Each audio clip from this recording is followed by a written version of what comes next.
Kamusta mga kababayan? Naway nasa mabuti po kayong kalagayan. Muli pong nagbabala ang pag-asa sa epekto po ng habagat sa ilang bahagi po ng ating bansa. Dahil po yan sa banta ng malalakas na ulan. Dahil ayon po sa pag-asa, 3 araw po tayo makararanas ng maulan na panahon at may kasamang malalakas na ulan. Dahil sa epekto po yan ng low pressure area na siyang nagpapalakas sa habagat. Kaya pinag-iingat po ng pag-asa ang ating mga kababayan sa mga banta po ng pagbaha at pagguho ng lupa o landslide tuwing magkakaroon po ng malalakas na pag-ulan. Pinag-iingat din po ng pag-asa ang ating mga kababayan na nangingisda sa West Philippine Sea sa banta po ng malalakas na alon. Dulot din po yan ng habagat na pinalakas ng low pressure area. Narito po ang ulat panahon. Mula po ito sa Weather Bureau ng Pag-asa. Pakinggan niyo po mabuti mga kababayan para po sa ating kaligtasan.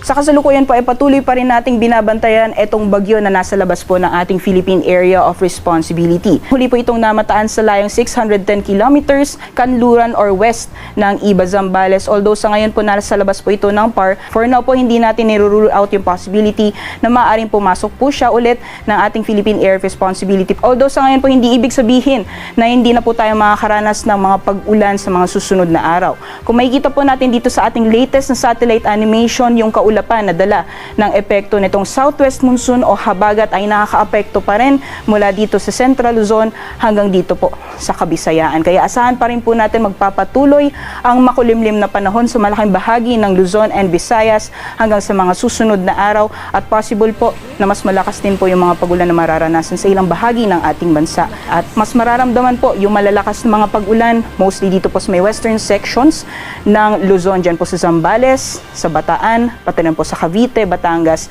Occidental Mindoro at sa Palawan. At inaasahan po natin dahil nga possible na mag-intensify pa itong bagyo ay ma-enhance niya po lalo ang southwest monsoon. So mas malakas po ang magiging epekto ng habagat lalong-lalo po sa may western sections ng Luzon at Visayas at ibig sabihin po niyan mas marami po yung mga pag-ulan na mararanasan. At nag-iingat po yung mga kababayan natin na pinaghahanda sa mga posibilidad ng mga pagbaha o pagguho ng lupa dulot po ng tuloy-tuloy ng mga pag-ulan dala ng epekto ng habagat. Meanwhile, for dito naman po sa Northern Luzon, pati naman po sa Mindanao, inaasahan po natin ng partly cloudy to cloudy conditions at kung may mga pagulan man, ay mostly dulot po ito ng mga isolated na thunderstorms na mas madalas pong nararanasan pagdating po sa hapon o sa gabi.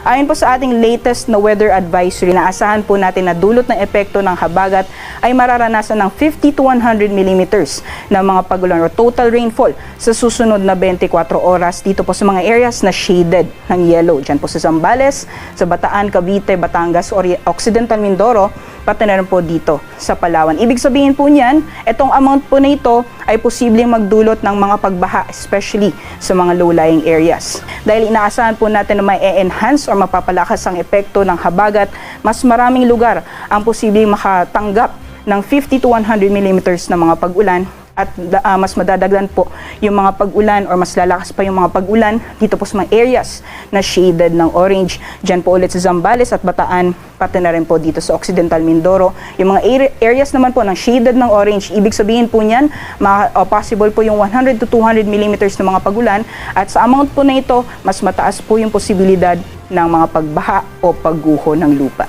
So, doble ingat po sa mga kababayan natin sa potensyal na tuloy-tuloy na mga pag-ulan. Pagdating naman po ng Thursday ng hapon at Friday ng hapon, unti-unti na pong hihina ang epekto ng habagat, ngunit ilang lugar pa rin po sa Northern at Central Luzon ang posibleng makaranas po ng mga 50 to 100 millimeters na mga pag-ulan. So dyan po sa Pangasinan, Zambales at Bataan ay posible pa rin po yung mga pag-ulan na posible naman magdulot ng mga pagbaha. Kaya nakita po natin halos 3 araw pa rin po tayo makakaranas ng mga pag-ulan due to the effects ng southwest monsoon or habagat. Kaya paghandaan po natin ito, kung kinakailangan pong lumikas ay lumikas na po tayo ng ating mga tahanan.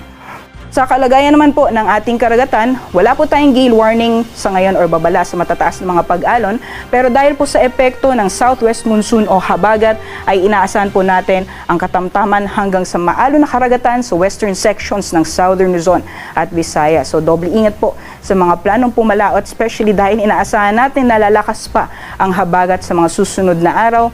So possible po yung gusty conditions, so doble ingat po sa mga planong pumalaot dito po sa mga nasabing dagat baybayin. Yan po muna ang ating weather update. Sa mga naghahanap po ng rechargeable super bright solar flashlight and waterproof work light, click nyo lang po ang product basket na makikita nyo sa inyong screen o sa description box. Para sa mas mabilis na updates, huwag kalimutang i-like, i-share at mag-subscribe sa channel na ito. Hanggang sa susunod na ulat panahon, stay safe and weather-wise mga kabayan.